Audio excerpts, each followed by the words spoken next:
Her phone lit the bathroom mirror at 2:14 a.m., and the message on it used my wife's mouth like it already belonged to somebody else. The whole room was dark except for that rectangle of white on the quartz counter, bright enough to turn the toothpaste cup into a little blue ghost, and I remember the exact words because my brain nailed them to me before I had any chance to look away. I know we said Vegas stays there, but I can still taste you. It was from Simone Delaney. Chloe was in the shower 2 feet away, humming under the water like she did when she thought nobody could hear her. Some lazy, broken version of Dreams by Fleetwood Mac. And I just stood there in my boxer briefs with one hand on the sink and thought, no, there has to be another way for a sentence like that to exist in my house. There wasn't. I knew there wasn't. That was the worst part. Nothing exploded. No movie music. No lightning, just the soft rattle of the vent, the smell of eucalyptus body wash, and my wife's phone glowing on the counter like it had finally gotten tired of helping her lie to me. I should tell you, I didn't pick it up right away. People always think they would. They think pain makes you brave. It doesn't. Sometimes, it makes you weirdly polite. Sometimes it makes you stand in your own bathroom trying not to breathe too loudly, because if the shower curtain moves and your wife looks at your face before you've decided what your face is allowed to say, your whole life changes 1 minute earlier than you're ready for. So I stared at that message until the screen went black, and in the black reflection I saw my own body go from husband to witness. A week before that, if you'd asked me what Chloe Whitaker looked like when she was happy, I could have told you without thinking. She had this habit of pressing her lips together before she laughed, like she was trying to keep the laugh from spilling out too fast. She peeled the labels off LaCroix cans in perfect ribbons when she was on a long phone call. She stole hotel lotion bottles even when the bottles were cheap and smelled like lemon floor cleaner, and she lined them up under our sink like tiny trophies from cities that mostly looked the same.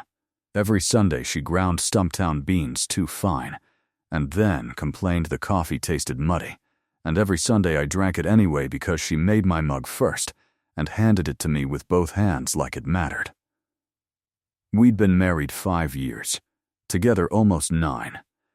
We lived in a 2-story place outside Henderson with a lemon tree that produced exactly 6 lemons a year and a garage full of unopened wedding gifts we kept promising to sort through. Our black kitchen stools always had mail on them. My side of the closet smelled like Tide and cedar blocks. Her side smelled like vanilla dry shampoo, self-tanner, and whatever expensive serum she'd convinced herself would fix her life that month. There was a Costco rotisserie chicken in our fridge at almost all times. We fought about normal things. I left cabinet doors open. She started stories in the middle and expected me to know the beginning. I paid the power bill 3 days early every month because my dad got his electricity shut off once when I was 12, and I never got over the panic of darkness arriving because somebody forgot something. Chloe bought decorative hand towels nobody was allowed to use. We were not glamorous. We were not one of those couples who posted paragraphs under anniversary pictures.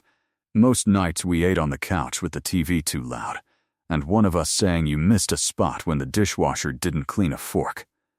I loved that life in the boring, dangerous way you love things you think are permanent. Simone had been in our orbit for 3 years. Chloe met her through a women's networking brunch that sounded fake to me, but turned out to be real. One of those patio things with warm rose at 11 in the morning and women talking about boundaries while answering Slack messages under the table. Simone was 6 feet tall in bare feet, black, gorgeous in that unbothered way that made everybody else around her look over-rehearsed and impossible to ignore once she was in a room. She wore men's cologne that smelled like cedar and pepper. She cracked her knuckles when she got impatient. She was always either 20 minutes late or 40 minutes early, no in between. When she laughed, she leaned all the way back like the laugh had real weight. The first time Chloe brought her over, Simone stood in our kitchen eating Trader Joe's chili lime chips out of the bag and said, "Ryan, Your wife acts like she invented stainless steel appliances. Chloe threw a dish towel at her. I liked Simone because she made Chloe louder, less careful. My wife could be tight in her own skin sometimes, wound up by tiny things, a wrinkled duvet cover, a text from her mother, a pimple the size of a pencil eraser. Simone had a way of getting her to unclench. That's what I thought I was seeing. I thought I was watching Friendship. I thought I was lucky my wife had someone who dragged her out of the house and made her order the second drink instead of talking herself out of wanting it. If there were signs, they arrived dressed like nothing. That's how betrayal gets in. Not in red flags. In stuff you can explain if you love somebody enough. It started the Tuesday before the Vegas trip. Chloe came home from work with a Sephora bag, a new set of Skims I'd never seen, and a spray tan appointment confirmation text still open on her screen. She worked at a pediatric dental office. Vegas was supposed to be a girls' trip with Simone and 2 other women from that networking group whose names changed every time Chloe mentioned them, which should have bothered me more than it did. I remember standing by the pantry eating wheat thins straight from the box while she spread clothes across our bed and asked me whether black heels or the silver ones looked less divorced. Less divorced from what? I said. She laughed and said from my knees, "Babe, keep up. Normal." It all felt normal. But then she picked up her phone when it buzzed and turned away from me. It was slight. Barely anything. Just her shoulder moving a few inches. Still, I felt it. Not suspicion. More like when you're walking downstairs in the dark and miss a step your body was counting on being there. She caught me looking and smiled too fast. "Simone," she said. She's already drunk on anticipation. Later that night, while Chloe was in the closet swearing at a zipper, her phone lit up on the bedspread beside me. I wasn't trying to snoop. I saw it because it was there. The preview just said booked the room. Don't overthink it. No name, because Chloe had started hiding message previews a month earlier, claiming a patient's mom had once seen something private. I remember asking, "What hotel are you guys at again?" And she said the Flamingo, I think, unless Simone changed it, which felt weird because Chloe always knew the hotel. Chloe knew gate numbers before she got to the airport. Chloe screenshotted itineraries and color-coded them in her notes app. She did not become vague by accident. At the airport Friday morning, I pulled up to departures in my gray 4Runner while Luke Combs was mumbling fast car through the speakers, and Chloe was still putting on mascara in the passenger mirror. She looked beautiful in a way that irritated me, because I had the sudden stupid thought that beauty should answer to me when I'm scared. Oversized denim jacket, white tank, that little gold chain I bought her on our 2nd anniversary, fresh French manicure, her carry-on somehow already covered in makeup fingerprints. Simone was waiting near the Delta doors in black leggings and a cropped sweatshirt, one hand around an iced coffee, the other dragging a pink hard-shell suitcase that looked too small for 3 nights in Vegas and too big for innocence. Chloe kissed me quick, then kissed me again because I said that one didn't count. Her lip gloss tasted like mint and sugar. "Text me when you land," I said. "Of course I will," she said. And then she grabbed Simone's forearm to steady herself stepping over the curb, and something in the way Simone looked down at her made my stomach twitch. Not because it was sexual, because it was familiar. Too easy. The kind of look people earn in private. I watched them disappear into the automatic doors, Chloe talking with both hands, Simone listening with that half-smile she used when she was letting Chloe run ahead of herself. I drove to work telling myself to calm down. People are allowed to have chemistry with their friends. People are allowed to turn away when they text. Marriage is not ownership. All true. That weekend became a collage of tiny things that didn't fit together until they did. Chloe texted when they landed, a picture of a slot machine and her captioned face pretending to scream. But after that, the texts got thin. Heart Emoji. We made it. You'd hate the carpet here. Miss you. Not her normal paragraphs. Not the screenshots of drink menus or blurry selfies from Ubers she usually sent when she was away from me even one night. Friday night I FaceTimed her around 11. She answered too quickly, like she'd been staring at the phone deciding whether not answering would be worse. The room behind her was dim.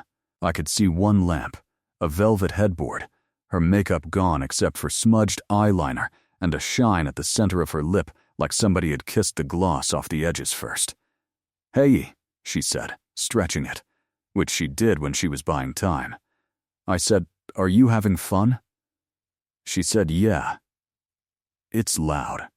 Hold on," and stepped into what looked like a bathroom. The camera shook. I heard another woman laugh in the background, low and close. Not from a hallway, from the room. "Simone?" I asked. Chloe shrugged like it didn't matter. "She's here. We're getting ready to go back down. Where are the other girls?" I said it lightly. She blinked once. Already at the blackjack tables, I think. Her voice was off. Not slurred. Careful. As if every word had corners she didn't want to cut herself on. She asked about my day, and I said, "Same old." And then from somewhere outside the bathroom came Simone's voice, warm and amused and too intimate for my liking. "Chloe, you using all the hot water again?" Chloe hit mute without thinking. That was the thing. Muscle memory tells on you faster than guilt. She looked straight at me while muted, eyes wide, then turned it back on, and laughed. Sorry. She's ridiculous. I laughed too because what else do you do when your marriage is maybe changing shape on a tiny screen and you don't have enough evidence to call it by its name? After we hung up, I sat on the edge of our bed with SportsCenter playing to nobody and replayed that mute button in my head until the room felt smaller. The next morning, Chloe texted me a picture of a giant plastic yard drink and Simone's shoulder in the corner. Just shoulder, dark skin, black strap. Enough to say, "See, she's here. Everything's normal." I stared at the picture longer than I'll ever admit out loud. There were 2 straws in the cup. That's not proof of anything. I know that. But fear is a collector. It keeps every worthless little item, because one day they might become a set. I told myself I was being paranoid, because Chloe and I had not been perfect lately. She wanted to talk more than I did. That was true. She wanted us to stop postponing the conversation about kids, about whether postponing was actually deciding no while pretending we were still thinking. Also true. I'd been disappearing into work and college football, and the kind of silence men inherit from fathers who think providing counts as speaking. When Chloe said, "I feel like I'm pitching my voice across a canyon to get to you," I got defensive instead of hearing her. I said things like, "I'm right here, aren't I?" Which is the kind of sentence people say when being physically present is the best case they can make for loving somebody well. So yes, I had reasons to doubt myself. That's why the first crack got so much room. When she came home Sunday night, she smelled like hotel detergent, airport air, and Simone's cologne buried under her own perfume. I only knew it was Simone's because I'd hugged her enough hello and goodbye to memorize it. Chloe dropped her carry-on by the stairs and wrapped herself around me so tight it almost passed for relief. "I missed you," she said into my neck. I wanted to believe the tremor there meant remorse, or longing, or even hangover. Instead, it felt like management. She showered before she unpacked. Not weird after Vegas, except Chloe was the kind of person who unpacked before taking off her shoes. She said the trip was wild, exhausting, exactly what she needed. She talked too much for 10 minutes, then not enough for 3 days.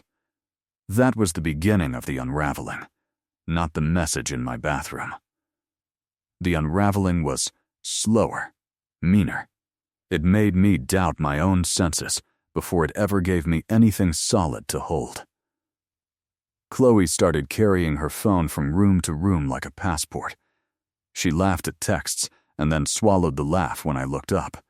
She began sleeping on her stomach, phone under the pillow, which sounds small until you've spent years knowing the shape of somebody's rest.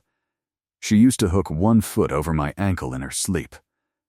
After Vegas, she slept like she was bracing. Tuesday, I found a crumpled receipt in the dryer from CV's on the strip. Gum, Advil, bottled water, travel-size makeup wipes, condoms.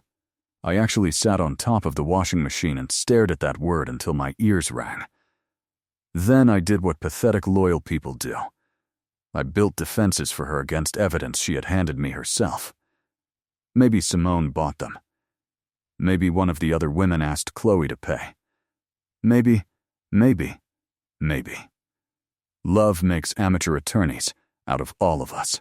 Wednesday night, Chloe asked if we could skip our anniversary cookout the following weekend because she was tired and didn't feel like pretending to be festive. The word pretending snagged in my chest.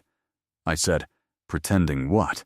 She said, "God, Ryan, pretending I'm not drowning at work," and then looked at me like I was cruel for hearing the rest of the sentence she didn't say.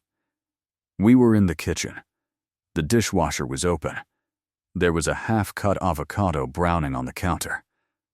Ordinary details. That's what kills you later. Not the big scene. The avocado. The dish towel over her shoulder. The tiny white scar on her wrist from when she broke a mug our first year dating and laughed while I bandaged her because she thought the blood made her look dramatic. Thursday, I woke up at 5:40 and found her downstairs on the back patio, wearing my college hoodie, staring at her phone with a blanket around her knees. She startled when the screen lit her face. "Couldn't sleep," she said. "It's too hot out here for a blanket," I said. She looked down like she hadn't noticed. Simone called that afternoon while I was home early with a migraine. Chloe took the call in our laundry room with the door mostly closed, and maybe I should be ashamed of this part, but pain had already started sanding the polish off me. I stood in the hallway and listened to the pieces I could catch. No, he doesn't know. I know. I know that, just not right now. Then a long silence. Then Chloe. Softer. Don't say that like it makes it easier. The floor under me didn't move. I wish it had. I wish there had been some external violence to match what was happening inside my ribcage. Instead, I walked back to the couch, lay down, and when Chloe came out carrying detergent like a prop, I closed my eyes and pretended to sleep because I still wasn't ready to hear my life said in complete sentences. Friday night, she kissed me first. That's the detail that still makes me sick. She came up behind me while I was loading the dishwasher, slid her arms around my waist, pressed her cheek between my shoulder blades, and said, "I feel like we've been weird all week. Can we not be weird tonight?" I turned. She looked tired. Beautiful, yes, but used up around the edges, like she'd been carrying something heavy in her teeth. She kissed me softly, searchingly, and I kissed her back because my body had not gotten the memo my brain was writing. There's no dignity and honesty here.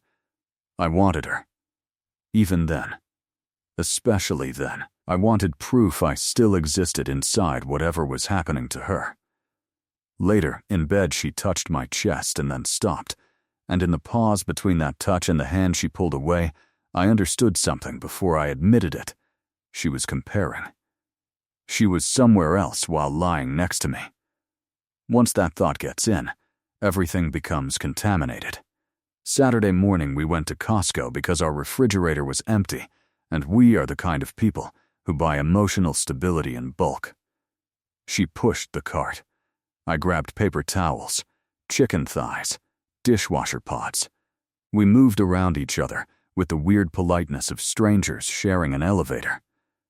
At the coffee aisle, Chloe reached automatically for Stumptown Hairbender, and I almost lost it right there under fluorescent lights, between a pyramid of K-cups and a woman arguing with her kid about muffins.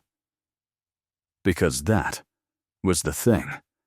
She was still doing our life with me, still choosing the coffee, still asking if we needed more oat milk. Betrayal would be easier if it came with horns, if people came home from cheating transformed into recognizable enemies. Usually they come home asking if you want anything from Costco. That night, the second suspense began to build, though I didn't know I'd crossed into the part of the story where denial finally runs out. Chloe took a shower around midnight because she said her scalp felt gross from dry shampoo. I was brushing my teeth when her phone buzzed on the counter. 2:14. Light. Message. Taste you. After the screen went black, I picked it up. My hands were steady. That scared me more than if they'd been shaking. Chloe had changed her passcode after Vegas. I knew because I'd watched her thumb cover the screen when I sat beside her on the couch. But there are only so many important numbers people reuse, and old intimacy is basically a map of someone's laziness. Her code was still her mother's birthday. I wish I could tell you I stopped at the preview. I didn't. I opened the thread. There were maybe 60 messages, not years, not months. Enough. More than enough. Photos first, because her settings showed images bigger than text.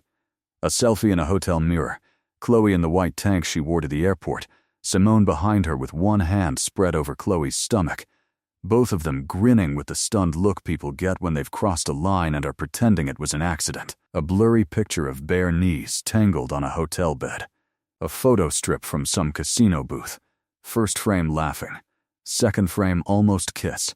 Third frame no room left for almost. Then the messages. I can't stop thinking about the first night.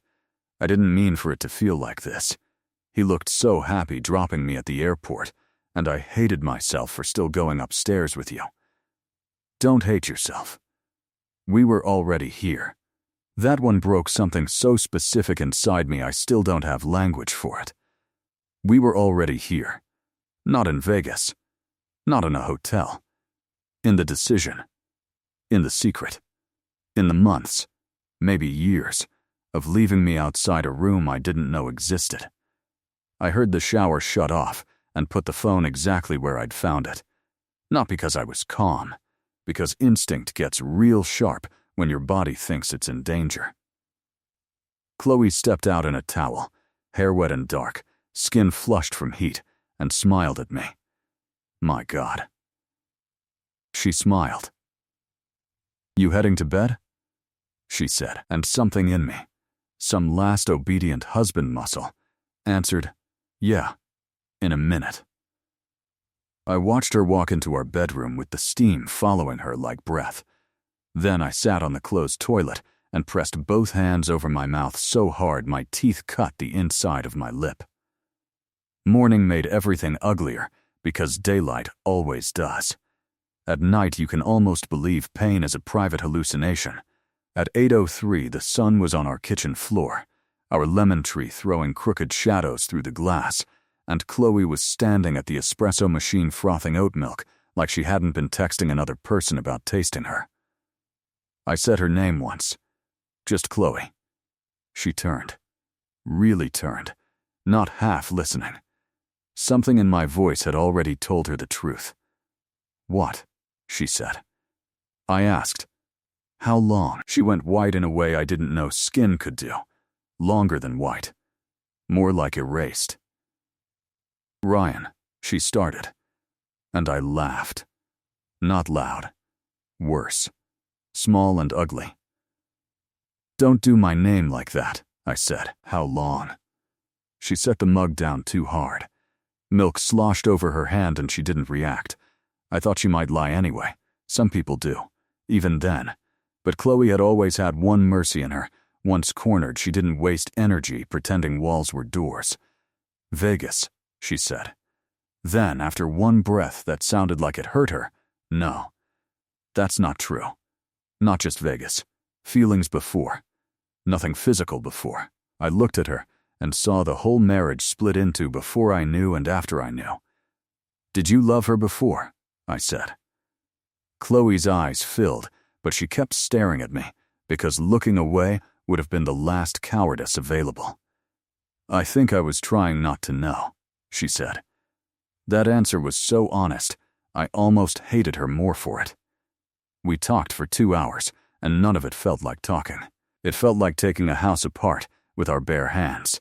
Chloe said she and Simone had gotten drunk the first night, stayed up in the room after everyone else went downstairs, said things they'd both been sanding down for months. How lonely they were, how seen they felt with each other, how easy it had become to tell each other the truth before telling their own lives.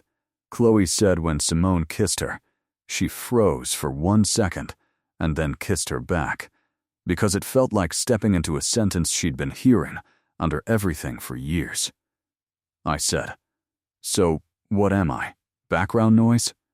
She flinched like I'd slapped her. She said no, never that, and then said something worse. She said, "You were my life." She said it in the past tense without meaning to, and we both heard it land. I asked if she was leaving me for Simone. She said she didn't know. I asked if Simone loved her. She said yes. I asked if Chloe loved her back. That took the longest. Finally, she nodded. I remember leaning against the fridge because standing upright had become technical. Then the anger came, late and hot and humiliating, because underneath it was still grief begging for a different answer. I told her she could have left me before climbing into a hotel bed with somebody else. She said I was right. I told her being confused is not a permission slip to make me stupid in my own house. She said I know. I told her every sweet thing she'd done since coming home now felt dirty. She covered her face and said, "I know, Ryan, I know." And the truth is, by then, I wanted her to stop knowing. I wanted her to hurt in some new place. That's where revenge gets born. Not from power, from helplessness that can't stand itself. Our 5th anniversary cookout was supposed to be the next day. Close friends, both families, burgers, a bakery cake that said "still choosing you" because Chloe thought irony was romantic when life behaved. We'd already paid for half of it. Chloe said we should cancel and tell people there'd been a family emergency. Then she said, "Please give me a little time to talk to my mom before this blows up." And maybe on a better day I would have heard the terror in that and honored it. But I'd spent a week being gently managed by the woman blowing up my life, and something inside me was done being arranged. So I said okay in a voice so calm, it scared even me.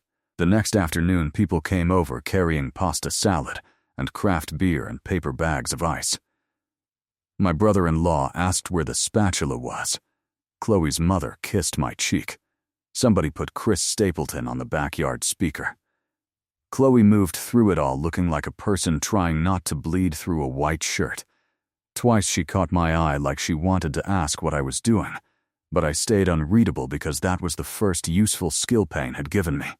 Around 6, when everyone had a drink and the burgers were done and Chloe's cake was waiting in its white box on the patio table, I tapped a spoon against a glass and said we were supposed to show a little anniversary slideshow Chloe had asked me to put together. That part was true. I'd made one the night before while she cried herself dry in the guest room. Wedding pictures. Our first apartment. The lemon tree. Costco selfies. Her asleep in the 4Runner with an in-and-out wrapper on her lap. Everybody smiled at the screen. Chloe stood frozen beside the table, one hand over her necklace. Then the last 3 images came up. The hotel mirror selfie. The photo strip. The screenshot of Simone's message. Silence did a strange thing to the yard. It didn't fall.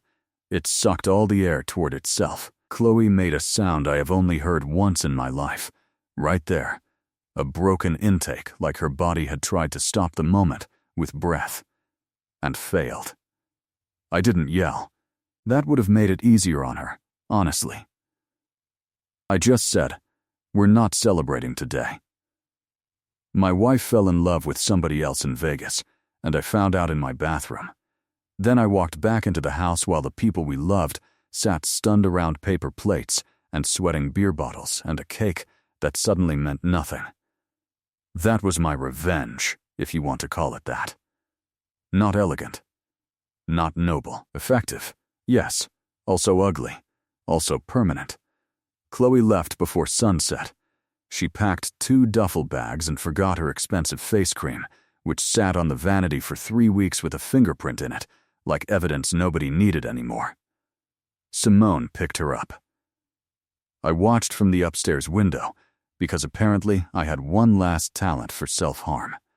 Simone got out of the car, looked up once like she knew where I'd be, and for a second I saw not a thief or a villain, but just another person who had wanted something badly enough to agree to become the reason another person couldn't sleep right for months. That almost made it worse. Aftermath isn't dramatic. It's administrative. Passwords. Bank accounts. Which mug is hers? Which knife she always used for apples? Whether you keep the duvet her mother bought. The first night alone, I found one of her gold hoops under our bed and sat on the floor holding it until my hand cramped. 3 weeks later, I had a panic attack in Costco because I turned into the coffee aisle and saw the Stumptown bags stacked to the ceiling like nothing had happened, like the world hadn't been informed that a marriage had ended in a hotel room with blackout curtains and a city pretending every mistake was vacation. Chloe texted sometimes, mostly about paperwork. Once to say she was sorry in a way that didn't ask anything from me. Once to say what I did at the cookout was cruel. She was right. It was. The worst thing I could have done to her was force the truth into daylight before she could arrange it into something survivable. I knew that, and I did it anyway. Revenge doesn't erase humiliation. It just gives it company. Last I heard, she and Simone were in an apartment near Summerlin, trying to build something honest out of the wreckage they made. Maybe they'll last. Maybe they should. Maybe the cruelest thing would be if they don't. I don't know anymore. What I know is this. People think betrayal is the moment a body crosses a line. It isn't. Betrayal starts much earlier, in all the ordinary minutes where one person notices the truth changing and decides the other one can live without being told. That's what haunts me. Not Vegas, not the photos, not even the message glowing on the bathroom counter.